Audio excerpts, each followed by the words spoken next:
So once again, Arsenal is in the transfer news, and this time it's a midfielder. We've been linked with Šeško over the past few couple of days, and now we've been linked with the midfielder, and that's Douglas Luiz again. We've been linked with him last summer. We've been linked with him in the January window. We've been linked with this guy for a very long time, this Brazilian.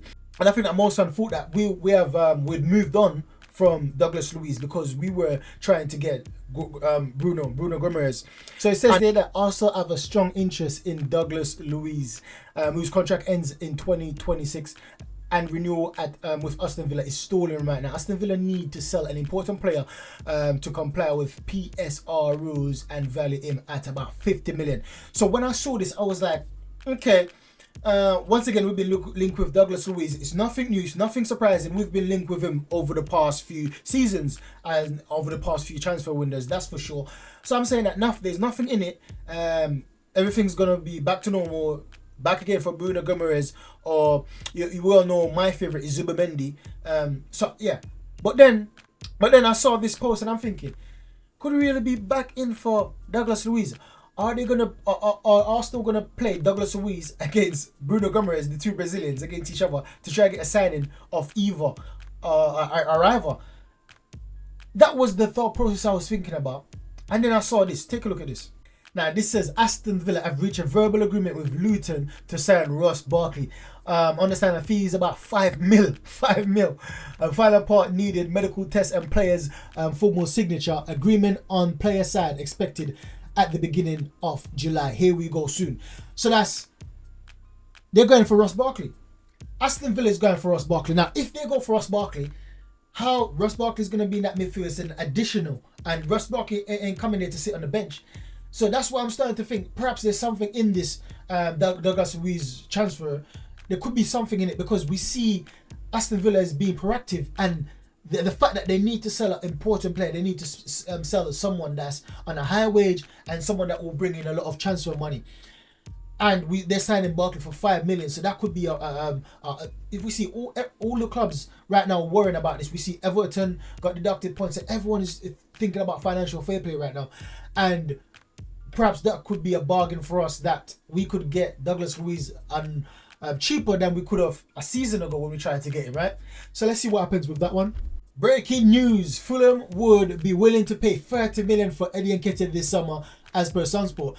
Marco Silva has made Luiznketiah his #1 striker target ahead of the next season. Fulham tried to sign the Arsenal striker last summer, however, Arteta didn't want to let the player leave. Fulham are also keen on signing Emil Smith-Rowe. Now, considering they already took Bert Leno, they already took William Iwobi, right? Considering they got these players.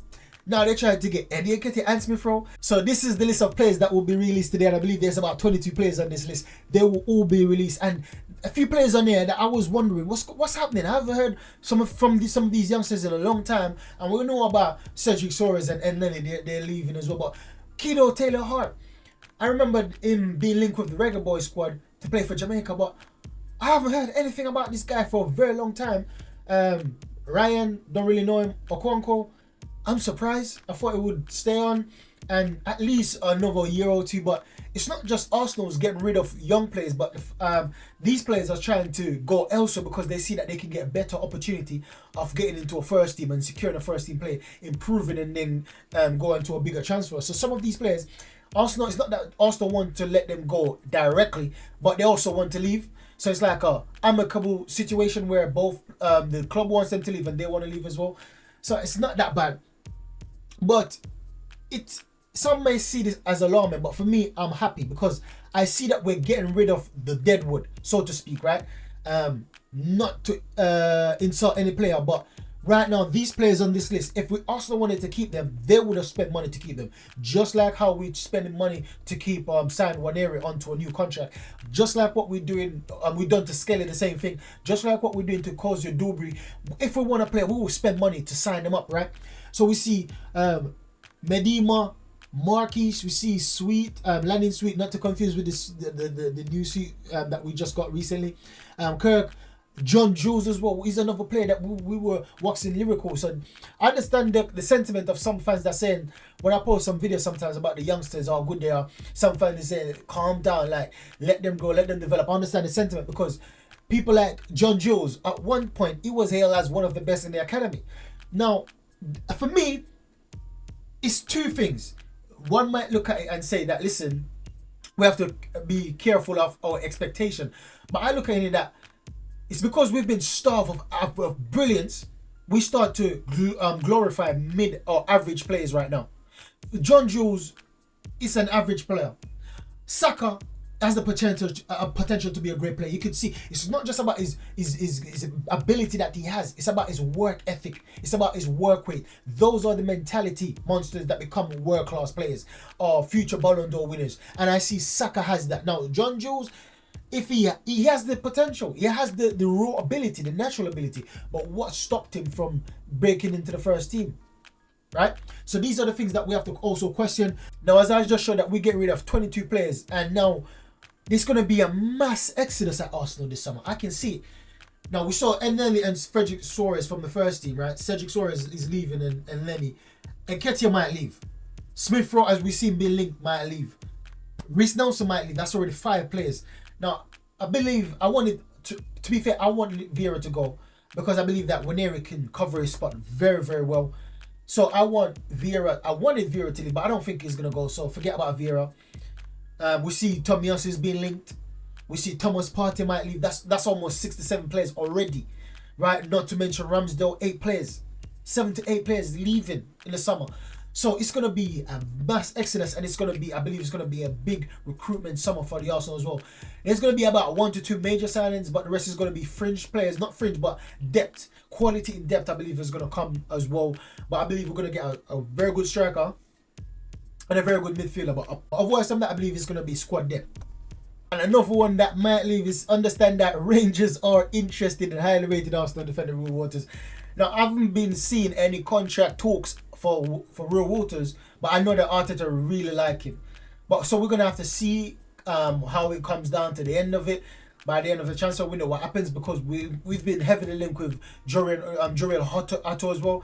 So he could be a very big competition for Will Waters. So if I see Will Waters leave before we sign a defender, then I know we're gonna get a young defender to replace Will Waters. But if Will Waters stays, then I don't believe we're gonna get Jorel Hato because it's a tricky one. It's a tricky one, but I'm loving the ambition from the club right now. I'm loving the no nonsense, the selfishness, because for too long we've been caring about people's feelings, about the players' feelings, about the fans' feelings, and not getting the job done, being aggressive, just being strict, right? Overall strict discipline. Listen, I'm sorry, you're not cutting it. See, you're just gonna have to leave. I love the direction of the club of it because we look ruthless, and I love the ruthlessness because then players will come to Arsenal knowing that they have to perform, otherwise they're out the door, they're out the team, right? So that's something good to see. Now this is another thing we see. Vincent Kompany is targeting 2 of Arsenal's first team players as the new Bayern Munich boss, and Zinchenko and Sambi Lukonga. Now, so I believe that it's because he coached Lukonga at Anderlecht.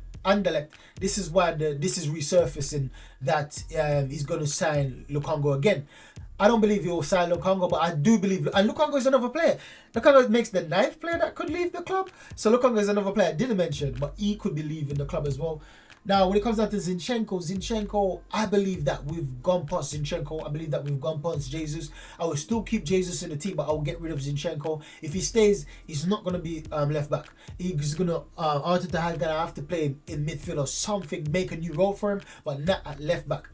And so, as I'm saying that, we've passed, and this is something that's brilliant, because I believe this is what I understand Arteta and Edu to say, that listen, we've surpassed what our targets, and one of it could be we've signed Zinchenko and Jesus to help us over the line to win the trophy. And for 2 seasons, they've been here for 2 seasons now. We haven't won the trophy, but we have progressed. And I believe that even though we haven't won the trophy yet, we've progressed further than where they could bring us. That's my personal opinion. I don't believe Zinchenko can bring us any higher than any other left back that we could sign right now, or any other left back in our team, whether it's Tomiyasu, even though he's not a left back, whether it's Jurgen Timber, even though he's not a left back. I believe that they could do a better job than for the Arsenal than Zinchenko. So I don't believe that Zinchenko can bring us any higher. When it comes down to Jesus, I believe that Jesus is a special talent. He's a 1 in a 12. He's 1 in a 12 player that could be in your team, right? He's that kind of player. He's unique. We're not going to have another Jesus, I don't believe. But saying that, does he fit our team the way we want our players to fit in the team? Meaning, he's not a goal scorer, so we're not having in the team to goal score. He's not a good winger, as good as Saka, I would say. He's not as good as Martinelli on the wing.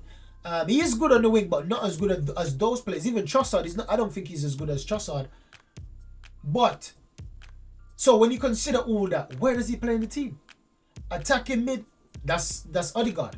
Where does he play in the team? Striking, I would have Havertz all day. So for me, he's not a striker. So these are the things that I'm saying, that I think that we've moved past Jesus and Zinchenko. But I will still keep Zinchenko, Jesus in the team, because he could be that utility player that could, if we need a player on the wing.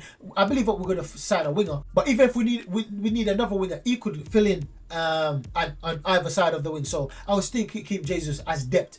I know that's harsh to say, but I believe that's how much Arteta has improved the team in the space of two years. I don't believe that he expected it, but his coaching style, his coaching management, his management is absolutely out of this world. So this is why I believe that we're so far progressed than he had hoped for, and that's only good for the club overall. So this is the debate in the fan base right now. Who would you rather, Šeško or Osimhen? And I remember people was cussing me when I was saying that osimhen, we could get osimhen. Everyone was cussing me. Well, not everyone. People was cussing me, saying that you're off your rockers. What are you talking about? Listen, stop dreaming. You will never sign osimhen. Look, now we're hearing so many stories of Osimhen pulling his leg, waiting for Arsenal to make contact, waiting for Arsenal to offer him a contract. I've been seeing lots of these now. I don't know if it's true or not. I don't know how much truth is in that story. However, I do believe that Osimhen wants to come to Arsenal, because we see that Arsenal is climbing back the ladder to be a big team once again in England and again in the world, right? Yes, there's the Champions League is eluding us right now, but I believe that we will get there. We will get there very, very soon. But we're building back up our reputation amongst fans, rival fans, and amongst players as well, wanting to come to Arsenal. And I see Osimhen he's like that. But there's something about Šeško why I believe that Arsenal might get Šeško instead of Osimhen. And I'm not angry about this. I would never be angry. Personally, I love Osimhen, but when I started to watch some of his stats and comparing him to other players, the minutes started, he's average when you compare him to some of the best strikers out there right now. He's average compared to them. So at first, last season I was saying that, yeah man, Osimhen, because of the name and because he was the hype around him. I'm going to be honest, the hype around him, his name, he was doing some good finishes. He was basically that main guy for Napoli. Him and Kroos, I can't call that guy name, but them two was the main two guys for Napoli. But then it's like he's not performing as well as he normally does, and this is what I want. I want a player that for a few seasons you will hear about him. He's still there. Now this guy believes that Arteta won't bench Havertz if Arsenal buy Šeško. They'll find a way to play Havertz and Šeško together. Do you agree? I 100% agree. Arteta, we see it with Arteta. He loves his own signing. He loves it. Now, it's not just he loves his own signing. They're very good as well. There's some, I would say, Vieira, you can see the potential there, but it's not good right now. Lukonga the same. Mari, same. But apart from that, the players that he's brought in that we didn't know about or we didn't know as much about. I'm not talking about William. I'm talking about players that we did not know much about or we didn't know. And he brought in. Those are the players that he plays them a lot. And it's not just that, as I said before, they're very good as well. So I believe that Šeško coming in the team, he will find a way to play Šeško and Havertz. Havertz is just going to go attacking 8 again, while Declan Rice may be permanent 6. Because if Šeško comes in, he's going to always want to be in the team. Havertz is going to always perform very well, because I believe Havertz is going to get better. Havertz has 2 more levels to go. I really believe that Havertz can go 2 more levels up from where he is right now. So to have these 2 tall players in the team, man, set piece is going to be bonkers. Set piece will be a joke. We're already the best set piece team in the league. Imagine having Šeško and Havertz in the same starting lineup. Man, I'm ready for that. Now look at this. In a recent update, it has been relayed to us from 2 sources with direct knowledge of the situation that Arsenal are preparing a formal offer for Benjamin Šeško. The club is working hard to complete the deal before Euro 2024. Chelsea are closely monitoring the situation. So this is what I'm saying. It looks like all signs leading to Šeško. right? So I'm not vexed with Šeško. I'm happy with Šeško. Whatever Arsenal deem to be the right player, I'm happy with that. But personally, I love Brobry. I love Brobry. I don't know what about him, but I love Brobry and I love Gyökeres. Once again, my personal favorite would be Isak, but I don't believe we'll get Isak. So I'm not. These are the reasons why I don't really talk about Isak, because I don't think we'll get him. I think Newcastle will sell Guimaraes if they need to sell a top player, but they will hold on to Isak. So I would say my favorite are Gyökeres and Brobry. But I'm not mad at Šeško. Šeško looks top quality in certain areas, but he's lacking in others. He's more lacking, I would say, than a Gyökeres, or he's more lacking than a Brobry in terms of what I see or what I believe Arteta would need into his team right now. So thank you for watching, guys. Make sure you like, subscribe, and share. Help my journey to 10,000 subs. Catch you next one. Goodbye.